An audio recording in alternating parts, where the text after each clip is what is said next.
Baik, Assalamualaikum dan selamat malam. Okey, baik, kita sambung kepada siri kelima. Ini kita ambil salah satu tempat port yang di mana berlakunya support become resistant. Maksudnya kita akan belajar pecahan untuk support become resistant lah. Kita belajar dulu. So, ini yang aku nak cuba merungkai. Di mana berlakunya di kawasan ini adalah kawasan high low high high, dan dia membuat penurunan low low, lalu dia mencari semula kawasan base support become resistant. So ini adalah kita kena tandakan di sini adalah high. Di sini kita telah berlakunya high. So di mana di sini dia berlaku high, kemudian dia berlakunya low. Ini maksud aku ni ceritanya ni time frame besar ni time frame besar. So bila dah berlaku macam ni time frame besar, okey, sebelum ni kita kena lukis sikit di mana dia ada bahu kanan bahu kiri dia lah sini. Ini time frame besar lah, mungkin di atas lah, senang cerita mungkin lagi di atas lah. Ataupun dia panggil ni kita ubah sikit. Tak jadi lower high, tak jadi higher high, kita buat lower high. Sebab dia keadaan yang trend menurun So apabila trend menurun ini, kita nampak di sini telah berlakunya support become resistant. Di sini ada support become resistant. So apa yang berlaku sebenarnya dalam pecahan kawasan ini? Ini yang kita nak kena tahu. Apa yang berlakunya dalam kawasan pecahan ini Jadi apa yang kita perlu tahu adalah dia begini dia kalau daripada bawah contoh kalau dari bawah dia dari bawah, dia akan buat macam ni, naik. Dia akan membuat proses kenaikan dahulu kemudian dia buat low, kemudian dia buat high, dan dia kemudian buat low. Kadang-kadang dia boleh buat low. Ni tricky lah, ni secara tricky, tapi tak apalah, aku boleh buat low sini. Dia naik ke atas sini, dia buat high, buat base. Ini menunjukkan cara dia naik ke atas naik ke atas, dan akan membentuk satu kawasan di mana berlakunya high yang tertinggi.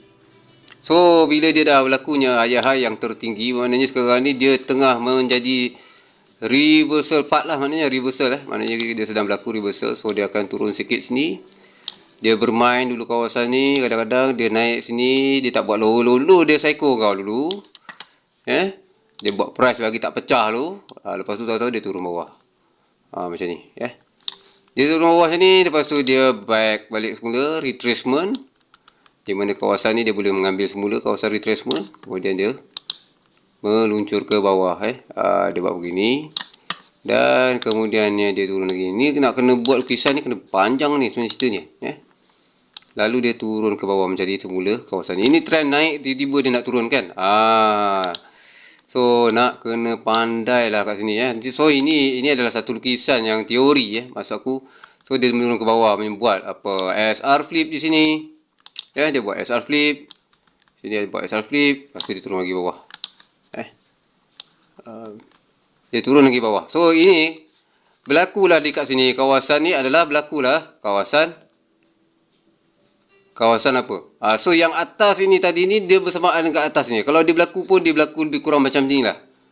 Manipulation price Pemana kita dah nampak dekat sini dia berlakunya ada high low, high low, lepas tu dia naik, dia manipulate, buat diamond setup apa bagai semua kan. Dia naik atas, dia turun, dia naik lagi atas, lepas tu dia turun balik, dia nak reversal pattern. Kebetulan belakang dia jumpa satu price yang di mana terdapatnya kawasan ataupun kawasan QM lah di belakang sini. Contoh misal kata sini lah dia jumpa lah, maknanya dia jumpa dia telah berjumpa dengan kawasan QM. So ni aku padam lah yang ini aku padam. Kita buat lukisan QM lah sini kita buat lukisan QM. So harap faham ini penerangan aku yang paling kita guna basic lah sebenarnya, basicnya. Dia macam ni, dia buat macam ni, lepas tu dia manipulation sikit, lepas tu dia turun sikit, dia masih lagi dalam penurunan. Lepas tu dia buat base ni sikit, dia cipta new low. Dia buat low, lepas tu dia naik semula ke atas. Di sini telah berlakunya apa. Okey. So yang bawah ni aku padam yang ni tak. Yang ni aku tak perlu ada lah. So kita nak cerita yang basic asas. Basic asas. So dia turun macam ni. Dia membuat penurunan lagi. Ni contohnya lah. Penurunan. Lepas tu tak tahulah dia bagaimana. Lepas tu ni price yang belah kanan ni.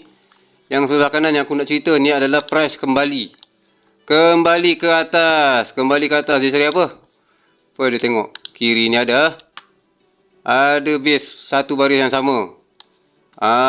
Satu baris yang sama. Ni adalah fake out. Fake out ni maknanya R1, R2 telah pun terjadi. Apabila R1, R2 telah terjadi, ini menandakan price akan mencari kawasan liquidity di atas. Lalu dia mencari kawasan bahu kanan, bahu kiri. Ini dipanggil QM juga. Dia pun turun ke bawah. Price pun mula turun. Ini salah satu contoh di mana sebenarnya aku nak menceritakan benda ni dia macam ni. Dia bentuk dia lebih kurang macam ni lah. Kita lukis kembali yang bawah ni. Dia beginilah. Okay. Faham kena fahamkan tau. Yang tak faham. Low bawah dia turun. Ni maksud aku dia cerita dia turun. Dia turun semula Dia turun Lepas tu dia kembali semula ke atas. Kembali semula ke atas. Mana ni? Dia kembali semula ke atas. Dalam waktu kembali ni, di sini ada support become resistance. Belakang ni ada support. Di belakang ni ada bulat mesti masuk Di belakang ni ada kawasan dipanggil support. Support ni yang dia kena sebaris. Dia ada contohlah ni daripada ni support lah support. So dia turun sini. Price cuba turun. Ni salah satu contoh. Okey, faham Cuba fahamkan lah So ni aku kena padam balik. Ni kita buang lah ni, kita buang. So dia begini berlaku Faham, nampak? Ni ada support belakang ni kan. Siapa nampak support? Ni contoh lah SBR ni, SBR. Dalam kawasan SBR ni, aku nak cerita detail. Lukisan ni besar patutnya. Dia panjang cerita dia. Ini dah kira support lah. Support.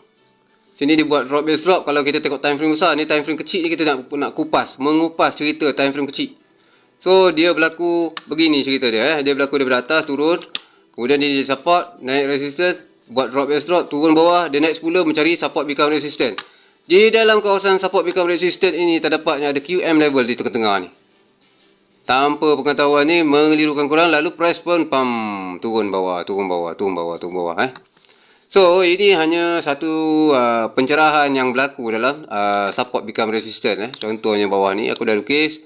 Dia berlakunya begini Jadi price akan terus melanjutkan penurunan. So ini dia turun. So aku letakkan kotak biru untuk pemahaman korang. Ini adalah support become resistance. Dan di bawah ini juga adalah support become resistance yang serupa. Cuma di bawah ini adalah time frame yang besar. Dan yang atas adalah pecahan dia melalui time frame yang kecil. Baik, itu saja setakat ini. Semoga bermanfaat. Lepas ni kita akan buka pada real chart untuk episod seterusnya. Siri ke-6. Okey, baik. Assalamualaikum.